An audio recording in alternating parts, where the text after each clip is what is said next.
Without further ado, please join me in welcoming NASA Administrator Jared Isaacman.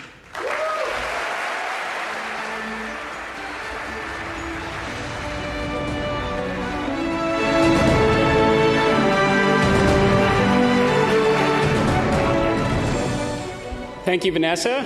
I am so grateful to be here with all of you as we discuss the Artemis program and announce the 4 astronauts who will undertake this very exciting mission. I want to take a moment to acknowledge the leadership of President Donald Trump, the incredible bipartisan support from Congress, our international partners, including the European Space Agency Director, General Josef Aschbacher, Italian Consul General Mauro Lorenzi, and the talent across all NASA centers and the most technologically advanced aerospace industry in the world.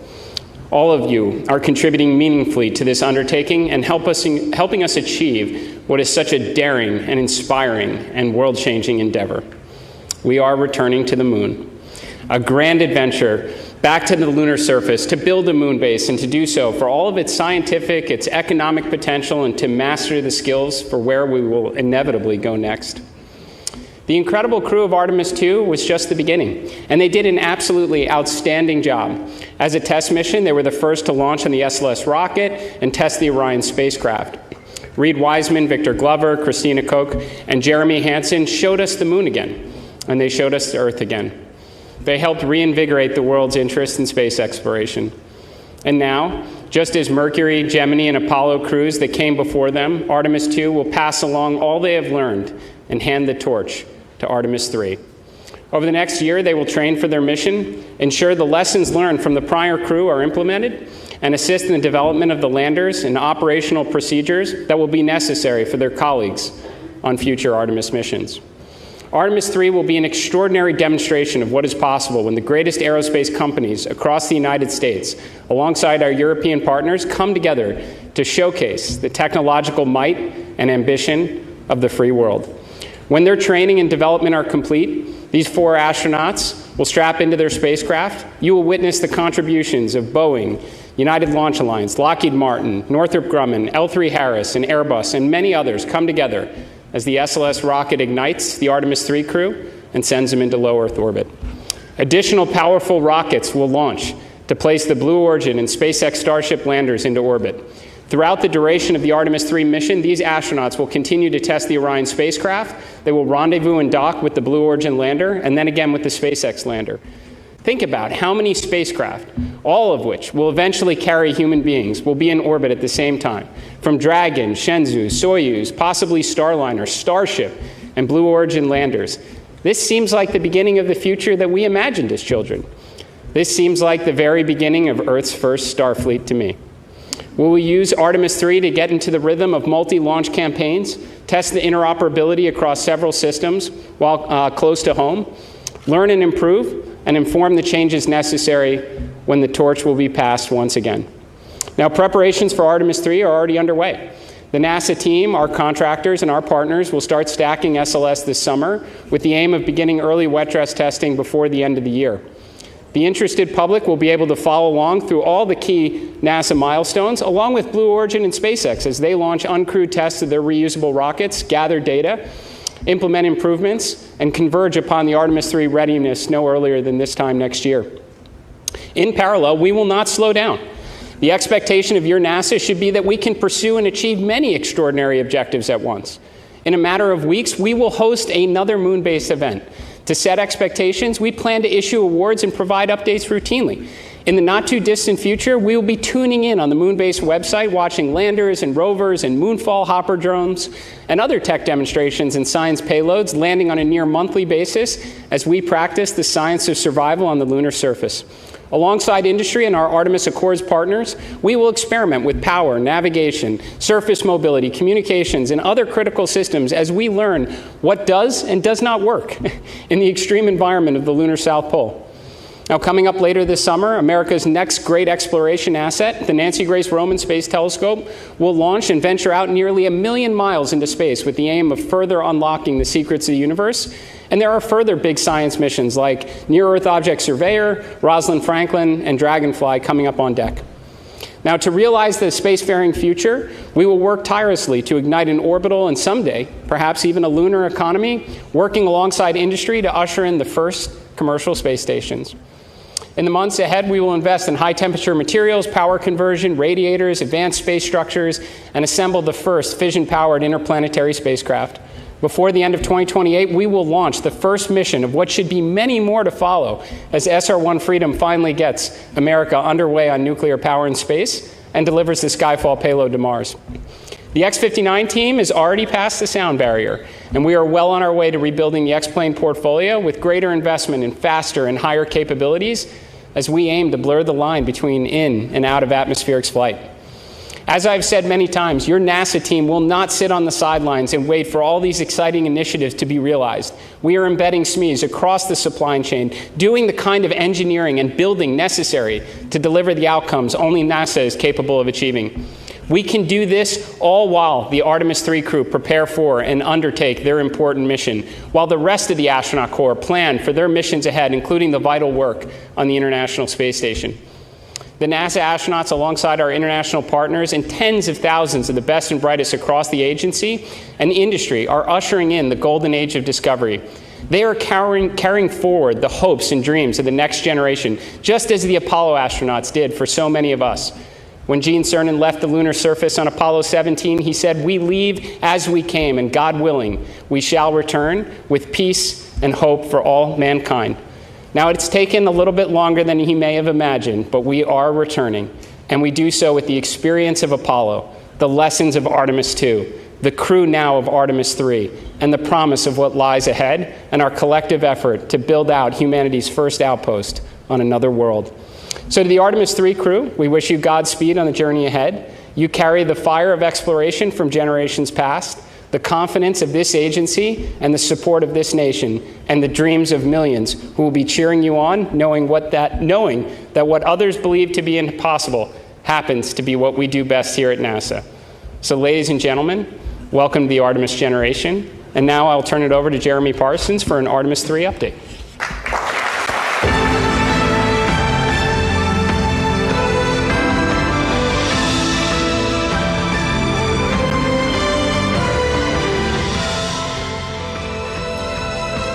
Good morning. It's great to be here with you and to be part of the excitement as we progress forward towards Artemis III and our future missions to the lunar surface.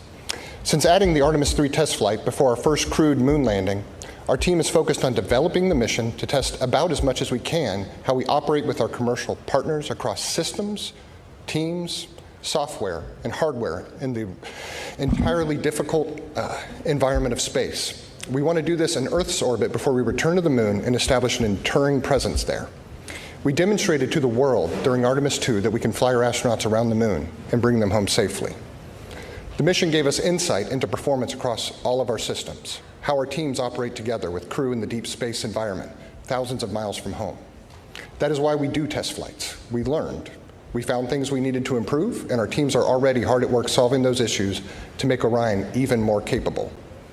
Across the Artemis II campaign, one of the biggest things we demonstrated is that testing like we fly puts us in the best position for success. Artemis III is an opportunity to take those lessons and apply them. It enables us to test in space how we will fly on future missions. As the first crewed Artemis mission with commercial spacecraft, this test flight will enable us to prove we can carry out highly choreographed operations with our partners across hardware, interfaces, software, propulsion systems, and life support elements, with crew in the high-stakes space environment. Are we able to launch in sequence with our partners across multiple launch pads and meet up at precise points in space? How do our spacecraft designed and built across NASA and different partners operate together in an integrated way in an unforgiving environment? We will learn how to fly these new spacecraft with new software, new life support systems. Every aspect of Artemis III will give us insight into how to refine our plans for Artemis IV and beyond and buy down risk. The mission, together with the uncrewed lander demonstrations to the moon, is specifically designed and targeted to the most significant risk for a lunar landing. We have many partners involved in making Artemis III successful, and while we recognize there are questions about how Blue Origin's recent anomaly impacts our plans, setbacks are a learning opportunity. We are confident that New Glenn will be ready for Artemis III, together with Blue Origin, but NASA is stepping in and bringing all of our expertise and capabilities to bear. We are working hand in hand with them to meet our commitments to return our nation to the moon. Let me assure you, NASA is taking an active role with all of our partners, contractors, and vendors to help solve the problems that are here today and ensure the right outcomes are achieved. These companies have unparalleled access not only to our agency experts, but also to our test facilities, launch support, technology development at all of the NASA centers across the country. Fundamentally, our approach to Artemis III will remain the same. We will use this mission to reduce risk for our future crewed moon missions with lander test articles from both Blue Origin and SpaceX to ensure we will beat China back to the moon. So we've talked about accelerating the Artemis cadence, and so I wanted to share with you a little about how the pieces of Artemis III are coming together. Our partners are making great progress in lander development. SpaceX's recent flight of its version 3 Starship demonstrated key aspects of their architecture and lander designs, and they are already applying those lessons to their next flight test. Blue Origin's Mark 1 lander recently completed vacuum testing here at Johnson Space Center. We have a training cabin that's been set up. Astronauts are actively working through that training. The Orion crew module and its European-built service module are on track to be integrated together this summer, including the new docking system, which will fly for the first time on Artemis III. Our improved heat shield has been fully inspected and is ready to be installed. We are going to bring updated communication technologies to our missions, including adding optical communication to the spacecraft to improve our data exchange between Orion and the ground. We expect that to enhance what the public can see during the mission. SLS core stage processing is well underway inside the vehicle assembly building at Kennedy Space Center. It arrived there in April, and teams have already mated the 2 segments of the core stage and will install the 4 RS-25 engines later this summer. Design and fabrication of a spacer that will replace the upper stage on Artemis III, because we're flying in low Earth orbit, is already in fabrication at NASA's Marshall Space Flight Center in Alabama. And for the ground systems, when we talk about acceleration, one of the best examples I've seen is that just 17 days after the launch of Artemis II, the mobile launcher was back in the vehicle assembly building, well underway with refurbishment and preparations for stacking. Our teams are getting ready too. The launch team at Kennedy Space Center began conducting launch countdown simulations in May, which include practicing procedures to load propellant into SLS, as well as for launch countdown. At Johnson, mission segments are being simulated and crew training is well underway. Our spacesuit provider, Axiom Space, is making great progress as well.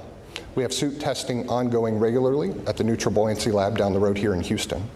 Pressure garments worn under the suit are fully assembled and undergoing testing, and the components of the suit's primary life support system are in hand and being integrated.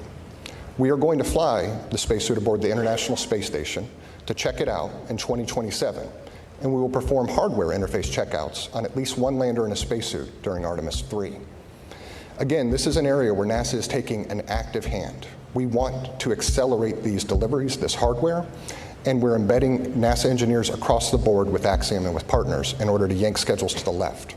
All of this culminates in a mission where for Artemis III, the hardware is real, and we are going to begin stacking SLS rocket hardware this summer. This fall, we plan to roll out a shortened SLS stack with Orion on top. We want to test improved cryogenic seals and put our launch team through their paces, keep the training proficiency up. With an increased mission cadence, we're bringing everything we can to ramp up production and drive supply chain improvements across the key components of Artemis and across the United States. We are also moving aggressively to implement modifications to Orion that enable a broader range of lunar missions after Artemis III. This includes looking how Orion can rendezvous in Earth orbit with Starship and use that ship to push Orion to a lunar orbit. So I shared where the hardware is, but let me talk a little bit more about what we expect Artemis III to look like. Artemis III is an incredibly exciting, complicated, and highly coordinated multi-launch campaign. It's going to happen in a short period of time with 3 of the world's most powerful rockets. It will begin with the launch of Blue Origin's lander test article, which can loiter up into space for up to 90 days. This gives us flexibility to launch our crew of 4 and Orion on the powerful Space Launch System launched from Kennedy Space Center in Florida. The crew will fly their journey in low Earth orbit on a circular trajectory around Earth. Orion and the Blue Origin lander design will rendezvous in space, spending about 2 days in docked operations, conducting test technology demonstrations, including inside of Blue Origin spacecraft. More importantly, we intend to dock, perform integrated stack control, have crew cross the hatch, operate the lander, and get critical tests of the life support systems that can only be done in space. This gives our teams key information on systems the lunar lander crew will depend on in an environment close to home versus 4+ days away around the moon. After docked operations, Orion will detach and await Starship. SpaceX's Starship lander test article will launch and meet up with Orion and our crew. Orion and Starship will dock, be connected together for about a day before the crew transitions to preparations for returning home, splashing down in the Pacific Ocean to a waiting recovery team made up of the US Navy and NASA. In total, we expect the mission to last around 2 weeks. This mission is deliberately designed to take calculated risks so that future crews will be safer and ultimately successful when we put boots on the lunar surface. The complexity of our integrated operations across multiple launches, spacecraft, rendezvous, docking is greater in many ways than Artemis II. NASA, together with our partners, thrives in these challenging situations. Each of us are coming together for success. Human spaceflight is not for those who want to chart an easy course, but every decision we make about Artemis III will be informed about how it can help us ensure our mission success for the lunar surface. Artemis II reminded the world what we can do when we move together with clarity, discipline, and shared purpose. What the world saw was a successful mission. What we saw behind the scenes was years of coordination, planning, testing, problem solving, and collaboration with industry partners and government organizations. We are going to apply that same focus for Artemis III, and our teams are ready. To our crew, thank you for taking on this responsibility to train and fly for Artemis III. You have our commitment that we will do everything possible to keep you safe as you enable us to push the boundaries of space exploration. I'll now turn things over to John Caloris of Blue Origin.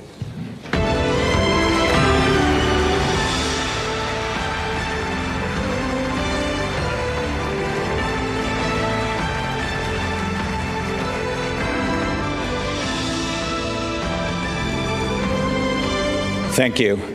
As you know, we had a significant anomaly at our Launch Complex 36A on May 28th. The response from NASA, our partners, and customers has been extraordinary.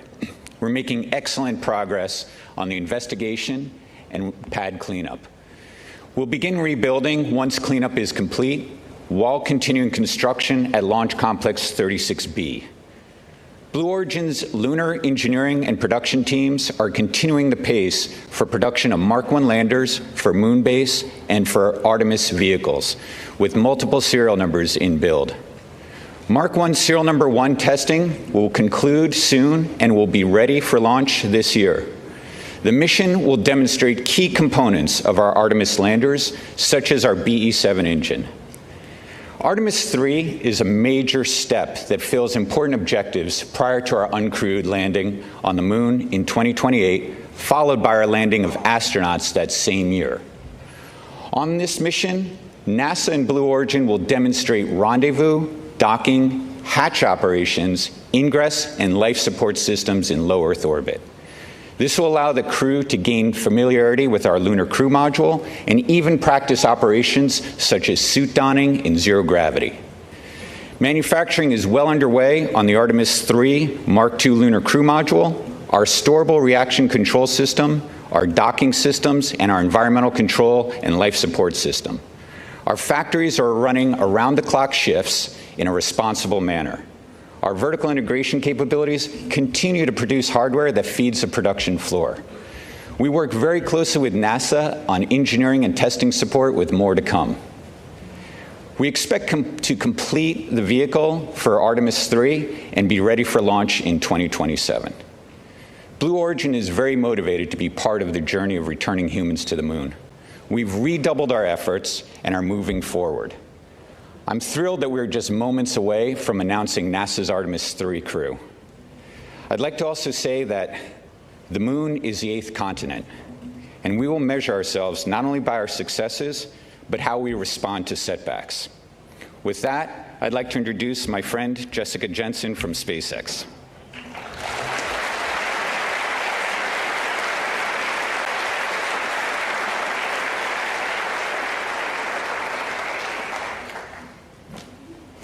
Good morning, everyone. I'm Jessica Jensen, and on behalf of SpaceX, I want to first say early congratulations to the astronauts who will get to fly on this awesome mission next year. And thank you for the critical role you're about to play in pushing humanity forward.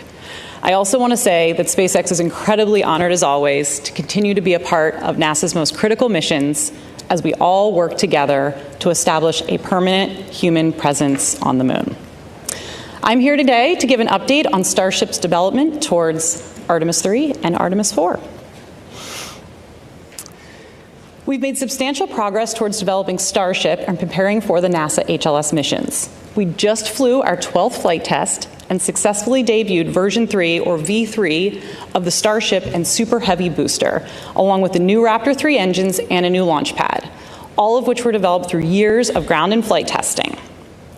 We are currently building several ships and boosters in parallel at Starbase, and we are actively building out 3 more Starship launch pads in Florida and Texas.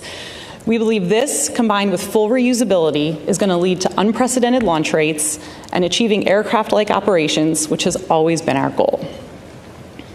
The V3 design of Starship is planned to be the vehicle for propellant transfer, our uncrewed missions to the moon, and for the HLS crewed lunar landing. Our HLS design and operations leverage years of proven experience from our NASA crew and cargo missions to the space station, from our high flight rate on Falcon 9, which is currently once every 2.5 days, and from reusability of Falcon fairings and boosters. Additionally, the docking hardware we're using for HLS is nearly identical to what we use currently on Dragon, and many of the rendezvous and proximity sensors that we're going to use for prop transfer and HLS have been flying on Dragon missions for many years. We're also actively building our first flight fidelity Starship HLS cabin at Starbase. The primary structure is assembled and prepared to be outfitted with key functional systems like avionics, power, life support systems, and more to come in the next few months. Later this year, we are targeting our in-space ship-to-ship propellant transfer demonstration. This is a core technology that will enable Starship to land humans and massive amounts of cargo on the moon. Then next year, we'll support Artemis III and the planned rendezvous and docking with Orion in low Earth orbit. For that mission, we're going to be using a V3 vehicle off the line with an added docking adapter. We are also marching towards our V3 Starship uncrewed lunar landing. This is another HLS milestone that will further demonstrate propellant aggregation in space and also a safe and autonomous landing on the surface of the moon. Then looking ahead to Artemis IV, we're continuing to develop all the crewed systems and certification necessary for the safe landing and return of astronauts to Orion. We have an updated plan with NASA that includes docking Starship with Orion in Earth orbit instead of NRHO, and then we use Starship to actually do the translunar injection with Orion attached. Then it will send them both to low lunar orbit before the landing. This approach improves crew safety by first conducting the critical docking event in Earth orbit, just like we're going to practice in Artemis III, and the crew can also abort off the lunar surface nearly any time versus waiting up to days from NRHO. In addition to improving crew safety, these new Artemis IV orbits also significantly lower the amount of propellant Starship needs to aggregate in space, since we now just have a more direct route to the moon, and this lowers schedule risk overall. We're incredibly excited to help return humans to the moon once again, and this time to stay. Thank you.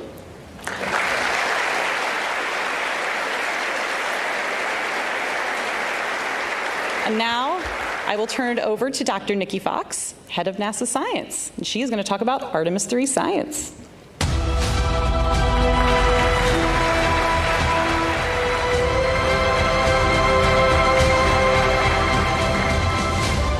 Thank you so much, Jessica. Well, while Artemis II was all about moon joy, Artemis III will be all about Earth joy. We will be studying the route from Earth, and our Artemis III crew will be our mission scientists. Since Artemis III is a technical mission, the science we will be doing will look just a little bit different. We will study Earth's atmosphere, the environment around Orion during the mission, and the impact of space's influence within the Orion capsule. We're going to use this flight to buy down our risk for landed missions by developing our science processes, procedures, and readiness specifically for Orion to ensure the health and safety of our astronauts and spacecraft for our future Artemis missions. And the best way to do it is by taking real data that is uniquely enabled by this mission. For this technical and complex mission, we will focus on how we can better work with the unique Orion capsule and test and establish the necessary groundwork prior to landing on the mission with Artemis IV. With Artemis III, we will initiate the preparation phase of packing our interplanetary survival guide with the necessary knowledge, equipment, and roadmap needed to plant astronaut boots back on the lunar surface to stay. Think of it this way. If you're going on a road trip, you need to know before you go, ahead of time, and prepare with a game plan, not just for your destination, but for driving through all of the states in between. Weather. Will there be bad weather? Is your car ready for the trip? What do you need to pack for maximum comfort? And most importantly, will it all actually fit into the car? Leading SMD's Artemis III science team is Dr. Barbara Cohen. Barbara's team will be gathering the necessary information now so we can be ready for Artemis IV to begin that sustained presence on the lunar surface. Now, I know you all saw the joy of the science team during Artemis II. During Artemis III, we are continuing that great work to build up our scientist corps who will support future Artemis missions. By nailing down our processes now, we will be ready to hit the lunar surface running, saving time and space on Orion, and above all, squeezing out every drop of the critical science opportunities we have before us to make future missions a success. They will be collecting unique science that cannot be done elsewhere. Now, one way we'll be doing this is we'll be doing an observation campaign of the dynamic phenomena on the Earth, on our sun, and around the environment in space from Orion by using the processes that we developed for Artemis II. Having the Artemis III crew observe the Earth will be another great exercise for our teams to help guide the observations in a similar way on the Moon. These methods were adapted from the crew Earth observations proven already aboard the International Space Station. We will be focused particularly on understanding our Earth's atmosphere and the space environment in and around Orion through their observations. By observing Earth's atmosphere and how space weather impacts it, we can better understand how to protect the critical space-based technology there and all of that we rely on, as well as our future astronaut crews traveling through that region. To better predict how the sun will impact our atmosphere and also Orion, we have to not only look at our closest star, but we also have to look back at the Earth's atmosphere itself. Although the astronauts are not leaving the protective jacket of Earth's magnetosphere during this mission, future Artemis crews traveling to and exploring on the Moon and Mars will operate well outside Earth's magnetosphere and will be exposed to the harshest elements of deep space, including radiation.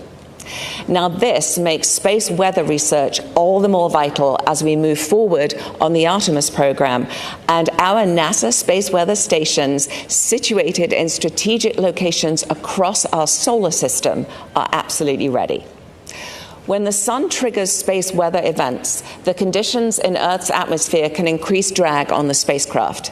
Now, this friction-like force pushes back against the vehicle, gradually draining its orbital energy and causing it to lose altitude over time, a process that we call orbital decay.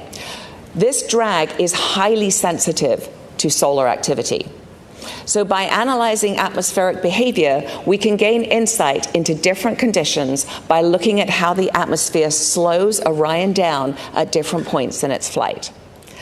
Understanding the environment outside Orion will also inform us of what future science instruments we could put on the outside of that vehicle.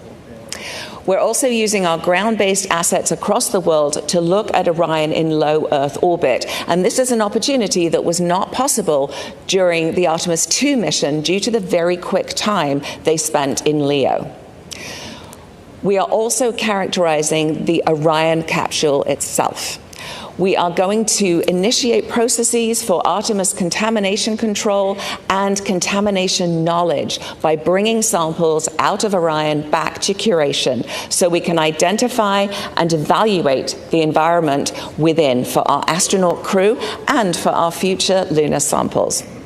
This will help us remove any background noise that may return with our lunar samples so we can subtract it out of the characterization of the samples and really get to the core of what they are. We will be doing all of this while also studying how our crew safely live and operate in space and within the Orion capsule, thereby ensuring future mission success.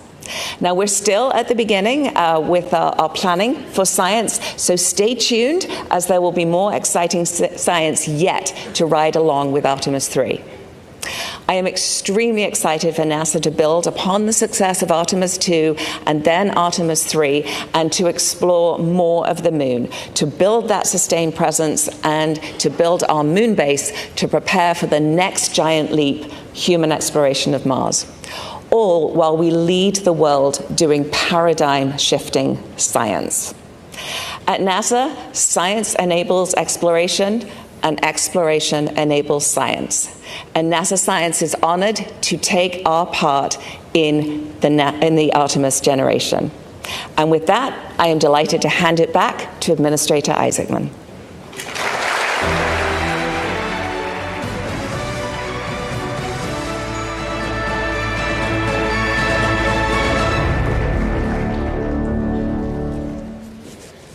Okay. So you want to find out who the astronauts are? All right.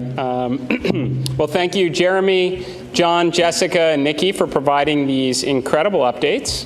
Now, before we proceed, I would like to invite Vanessa, our center director here, to please join me on the stage. I'd also like our deputy administrator, Matt Anderson, if you could join us, our associate administrator, Amit Thrishia, director general of the European Space Agency, Josef Aschbacher, and Lori Glaze, who's going to lead our human spaceflight efforts, Norm Knight, our flight operations director, and Scott Tingle, our chief astronaut. If you would, please join us on the stage.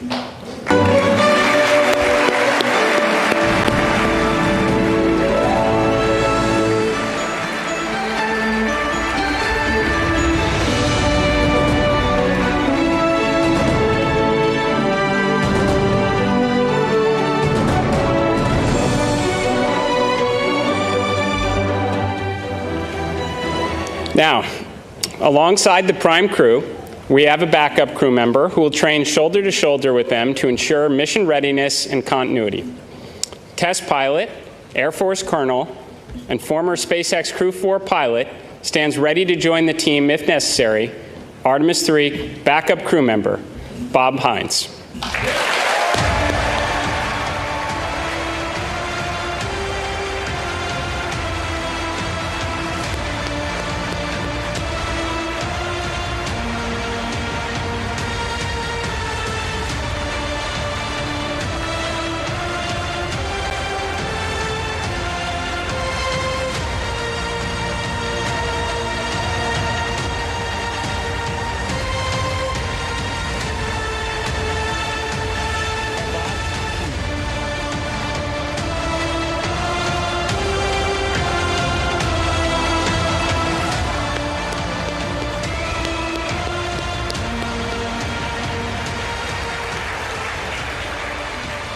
Now, Bob has logged 170 days in space across 2 ISS expeditions and can step into any role needed on this mission. Now, moving on to our mission specialist for Artemis III, test engineer and Coast Guard Reserve Commander, making his first space flight, mission specialist Andre Douglas.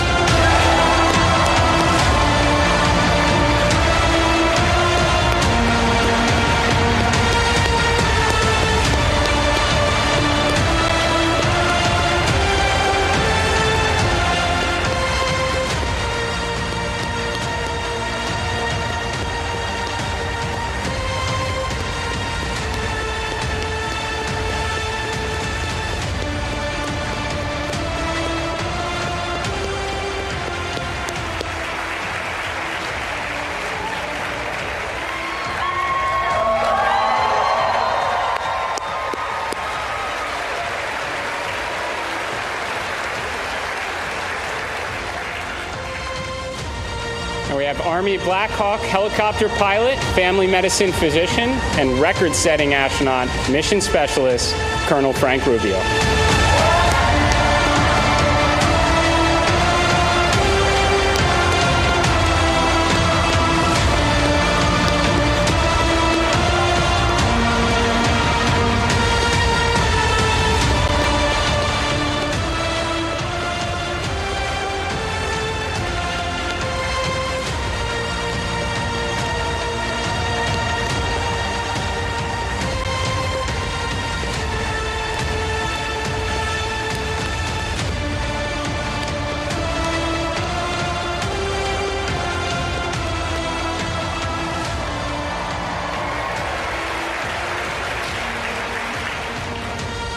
Now on to our pilot, two-time flyer, ESA astronaut, the first Italian space station commander, and Italian Air Force colonel and test pilot, Luca Parmitano.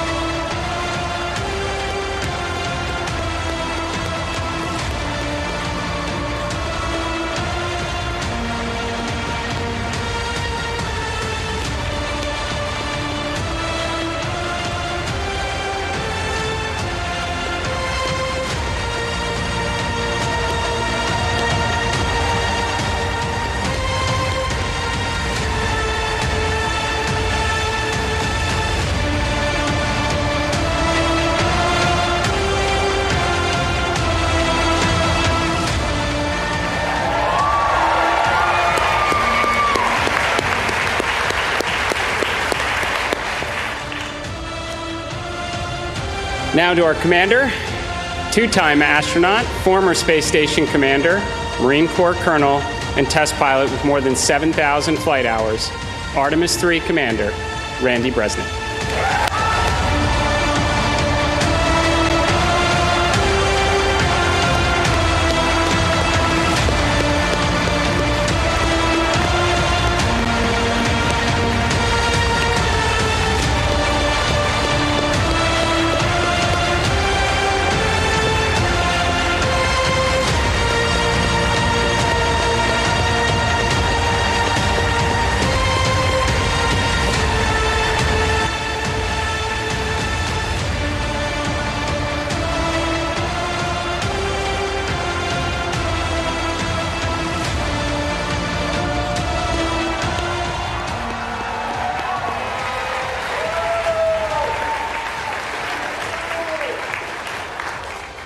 All right, let's give it one more round of applause for your Artemis III prime crew.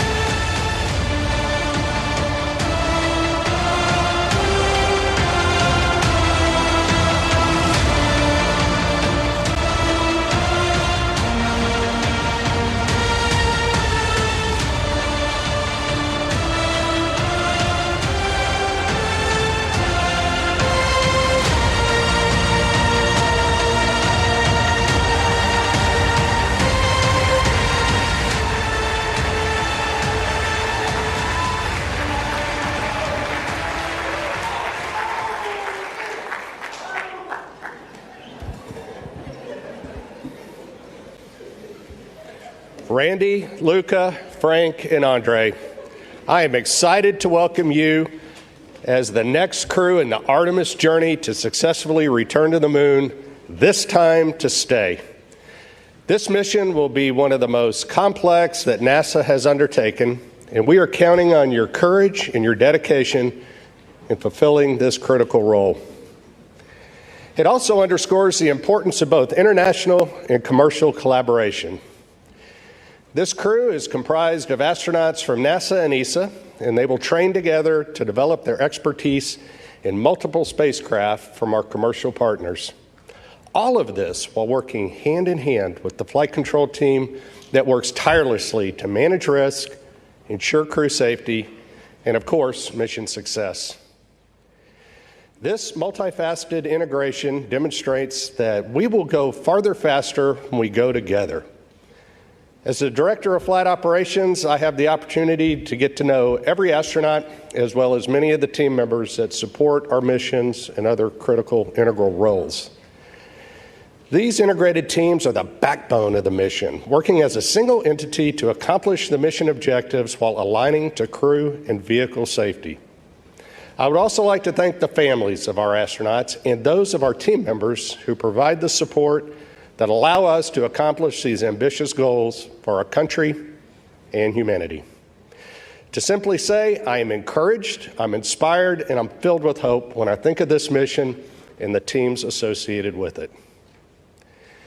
To the Artemis III crew, each of you possess a unique background, and your vast experience and unwavering dedication to NASA's mission enables you to help make us and take this next great step in space exploration. I am proud to work alongside you as we make our mark on history.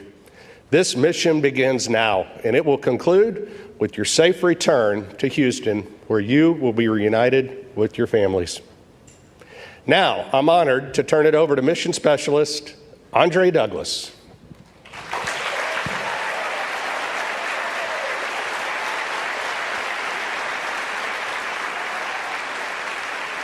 Wow. What an amazing day it is today. My brain, it is going a mile a minute right now, but my heart, it is so warm. It is so full. And I can't thank everybody who's been along with my journey, but I got a few tonight I got to give a shout out to. So Mom, thank you so much for believing in me, this whole time. All these years, you prayed for me, you thought about me, and I always appreciate that. And Dad, that work ethic that you showed, I was trying to emulate you.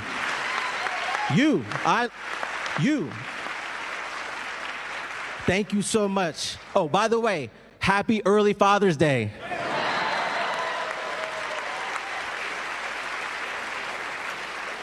And to Rachel, my lovely wife, thank you, babe. The support you've given is unwavering. It has been a lot. What a journey. I'm so glad you're on this journey with us. It's just amazing. You're amazing. Couldn't have done it without you. I love you so much.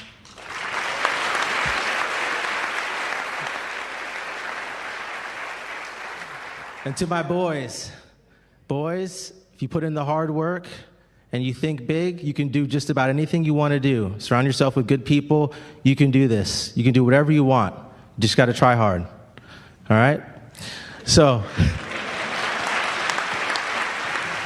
I don't have enough time to go through everybody out there, but we really appreciate you guys supporting us. This mission is going to be fantastic. What an excellent crew. Very proud to serve with these gentlemen. Very fine crew. And go Artemis, go NASA.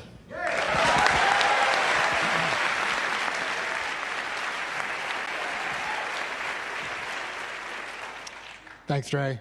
Well said. And wow is the right word. What an incredible blessing and an honor it is to be standing here representing all of you. And I'd just like to take a quick second to say thank you, first and foremost, to my wife and our 4 amazing kids. Thank you for your sense of adventure and your resiliency. You guys have made all of this possible. To our...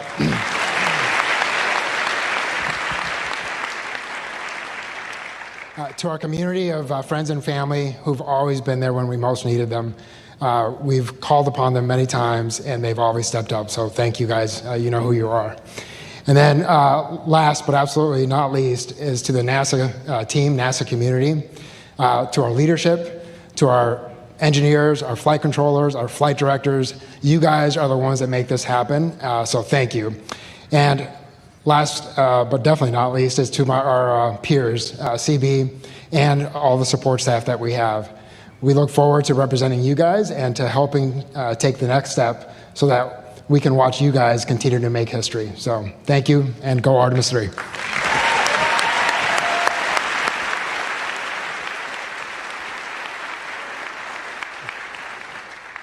I apologize in advance if I get emotional. I'm honored by the role that I've been given. I'm also very humbled by the task in front of us. But first and foremost, I'm grateful. There are many parts that need to come together for a space launch. And you need a launch pad. And for me, that launch pad is my country, Italy, its education system, the Italian Air Force that gave me the professional tools to bring me here today, the Italian Space Agency that gave me the first flight to put those skills to proof, and for that I'm very grateful. The European Space Agency is like a launch tower, connecting these two worlds, building bridges, its very nature is to build relationships and building bridges, connections, and to elevate individuals to achieve their full potential. The rocket, figuratively and literally, is NASA. I'm grateful that NASA has allowed me to be part of this incredible group of people, of this crew, and for letting me fly. But we wouldn't be going anywhere without fuel, and the fuel that lets everything move is right here. Maya, Sarah, Marta, my extended family here in the crowd. You are the energy that feeds my soul. And your love is the spark that ignites every passion. Thank you. Grazie.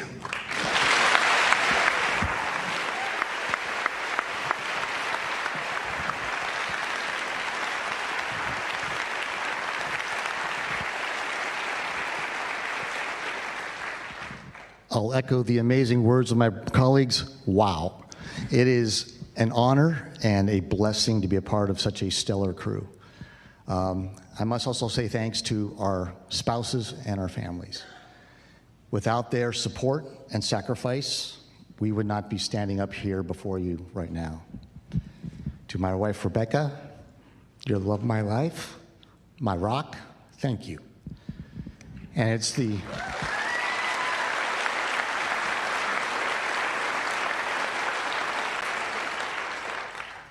It is their support of our families that's going to carry forward from today when we start training very soon. Carry us all the way to when we launch off Earth until we are returned to them safely after splashdown back here on planet Earth. Would also like to thank the Astronaut Office leadership, Flight Operations Directorate, and the NASA Johnson Space Center leadership for the opportunity to represent the astronaut corps and every single person in NASA, ESA, our industry partners, our international partners, whose blood, sweat, and tears, okay, hopefully not blood, and very few tears, but their collective effort will lift all of us up on that SLS rocket when we hit launch day and carry us through the mission. We'd also like to thank NASA leadership and our ESA leadership for the opportunity to represent all of humanity from this spaceship Earth that we will carry forward into the Artemis, as we execute this Artemis mission, extending human spaceflight into the future and exploring the cosmos. Now, spaceflight is hard, and that's why the most important Artemis mission will always be the next Artemis mission, where we are doing flight tests on every single flight, incrementally determining the flight envelope, expanding it, proving out capabilities, and making the operational procedures that we have more and more precise. Because every single mission we will do after this will be more challenging and more complex. We are certainly humbled as a crew to be able to be your crew that executes this Artemis III mission in space, being that unifying link between the phenomenal Artemis II mission we just had 2 months ago and the Artemis IV mission that will follow ours, where we will again be the first to land humans on another celestial body, that celestial body being our neighbor in the sky at night, the moon. Thank you.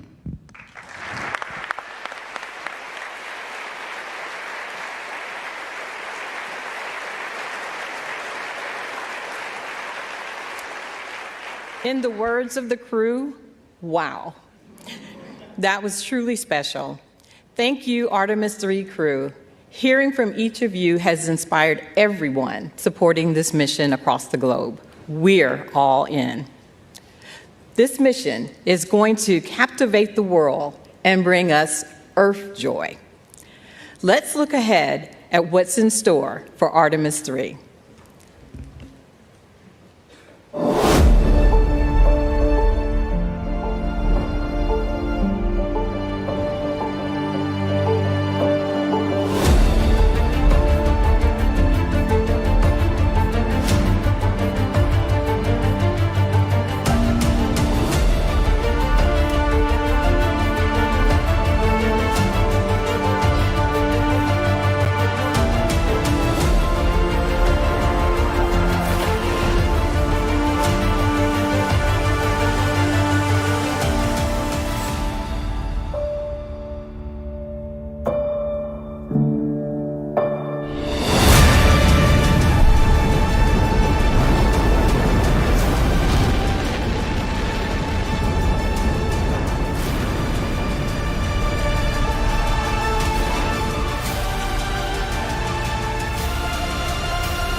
Another wow. Artemis brings us together, uniting partners from around the world in pursuit of a common goal. With that spirit of global collaboration, I would now like to invite ESA Director General Josef Aschbacher back on stage for a few remarks.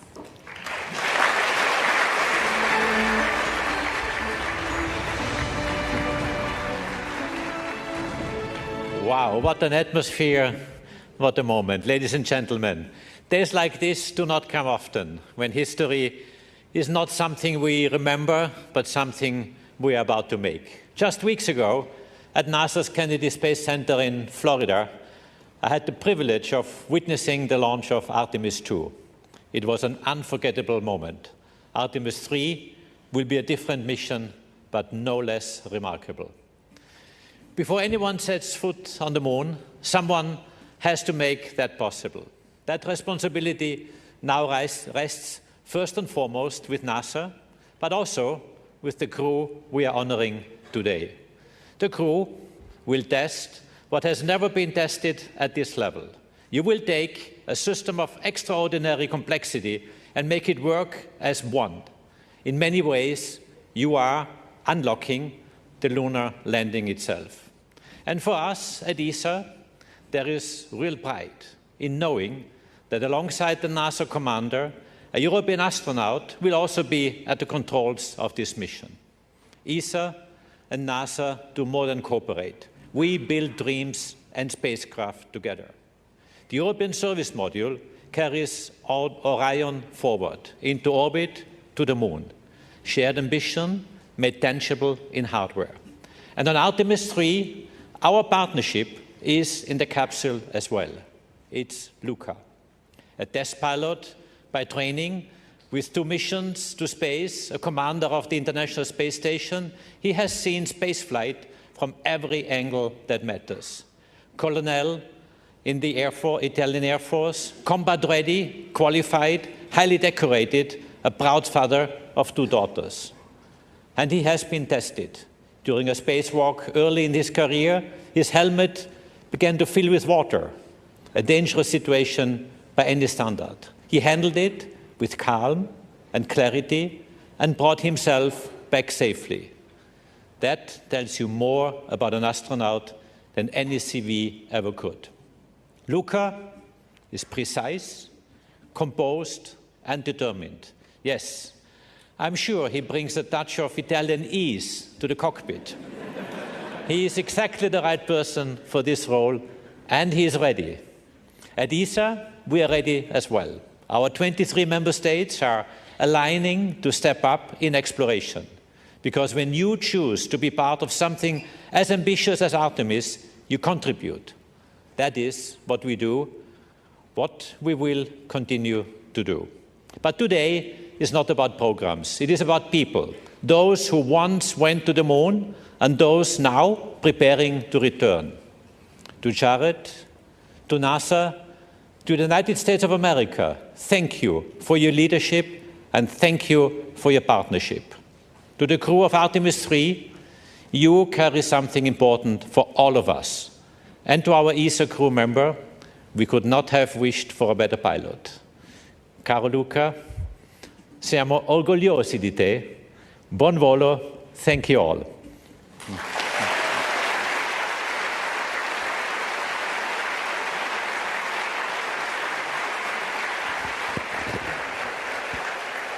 Thank you, ESA Director General Aschbacher. Let's now take a look at some special messages recorded by Senator Ted Cruz, Chairman of the Commerce, Science, and Transportation Committee, and Representative Brian Babin, Chairman of the House Science, Space, and Technology Committee. Congratulations on being chosen for the Artemis III mission. It's a big damn deal. Following the extraordinary success of Artemis II, America has entered a bold new era of space exploration and discovery. Under the leadership of Administrator Jared Isaacman, NASA is paving the way for humanity's return to the moon and beyond. As the chairman of the Senate Commerce Committee, I've been proud to author or co-author nearly every major piece of space legislation in the last 14 years. I've led the fight to advance the NASA Authorization Act and secured landmark investments in the Working Families Tax Cut Act to ensure the future of Artemis is bright, robust, and enduring. Now this crew, each of you, will turn those investments into reality. At a time of growing competition with China in space, this mission will strengthen America's leadership, expand our economy, and help secure a lasting American lunar presence. When America commits to a mission, we lead and we succeed. You will make our nation proud.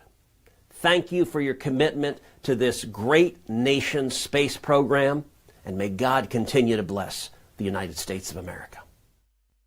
Hi, everybody. Congressman Brian Babin. Congratulations to the Artemis III crew.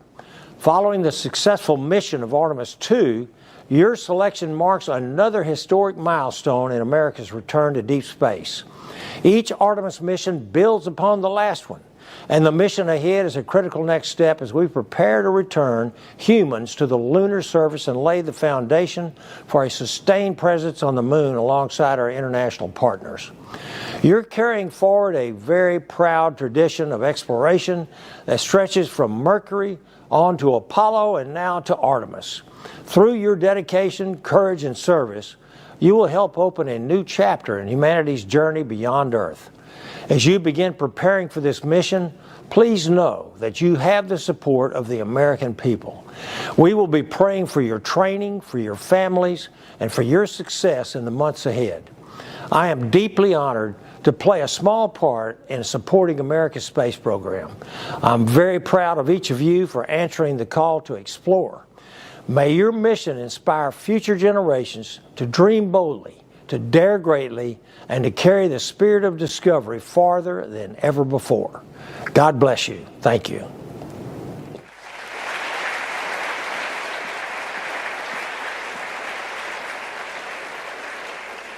The story of human space exploration continues to inspire, and the momentum carries forward as the spotlight turns to the remarkable crew assembled here today. Randy, Luca, Frank, and Andre, we have a special group of people who would like to share some words with each of you. Joining us now, we have some of the Artemis II crew. Please help me in welcoming Reed, Victor, and Christina.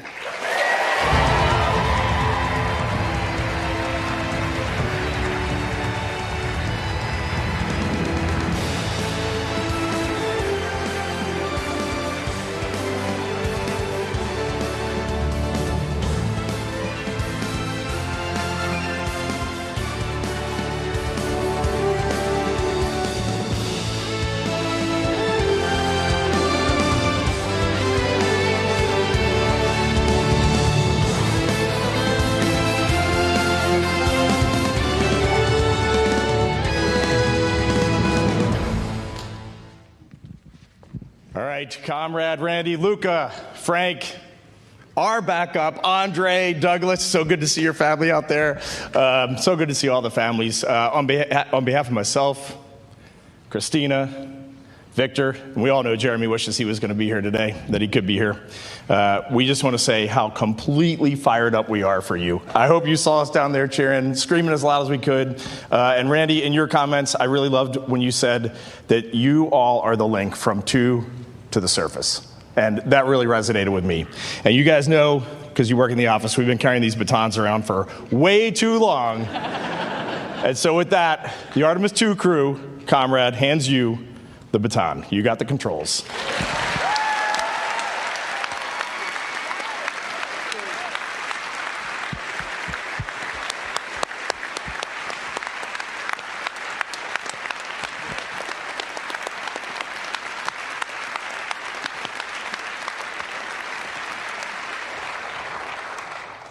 I know all of us are very touched by the thoughtful symbolism of the passing of the baton. But I think now, after your mission, you're passing us something far greater. The world watched your mission. And over the course of those 10 days, we saw how you inspired people worldwide. You saw how something was ignited within people. It was ignited within all of us by watching your mission. While this may look like just a baton, right now it's in my hand, it feels like this big flaming, Olympic torch that you, Reed, Christina, Victor, and Jeremy lit. And the world was entranced by its flame for the 10 days of the mission. We, the Artemis III crew, are honored to be able to carry this torch forward, to be able to execute our mission, to make that flame burn brighter and pass it on.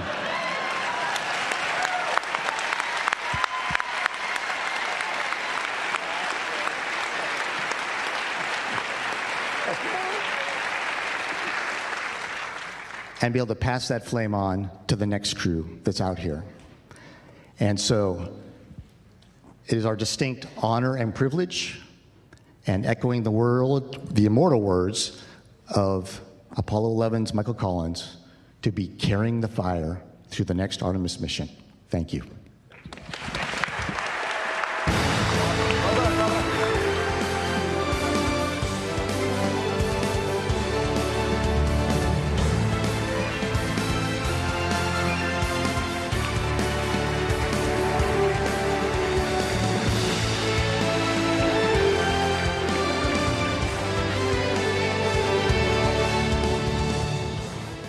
What an incredible moment. As we wrap up today's announcement, I'd like to thank our amazing speakers and our esteemed guests, and most of all, our Artemis III crew, Randy, Luca, Frank, and Andre.